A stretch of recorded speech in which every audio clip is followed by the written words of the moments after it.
Pete had to be about, in New York City, he had to be about, I guess, 15. He was getting bigger and bigger jobs. He was moving furniture. And one time, he had another job.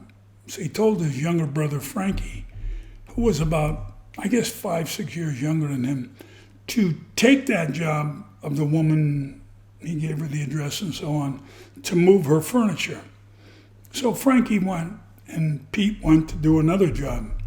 That's how, he was. He was very, he was a worker, a worker's worker. So Frank was doing the job. Pete went back at night to see, and he asked how things went, and Frank said things went well. Well, the woman came out and started yelling at my father. And he said to her, what's wrong? He said, he put the furniture in the wrong house. So my father looked at his younger brother. He said, Frank, what did you do? He said, I did what you told me. You gave me the address I went to. He said, I gave you the woman's address where the furniture was. He said, didn't the woman give you the address where she was moving to?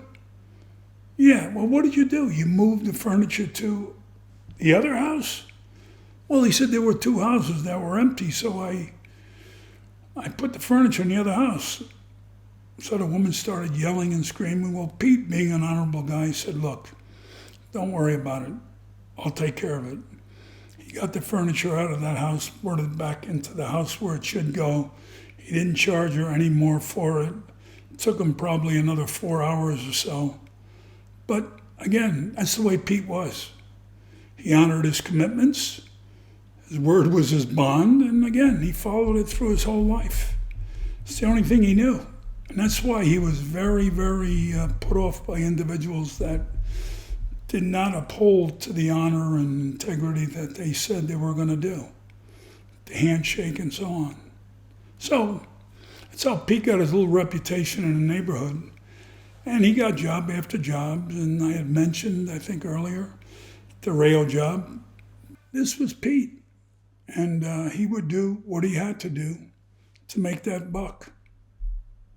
How many of us would do that? How many of us would be willing to do it? How many of us could do it? Pete did. Without question, Pete did.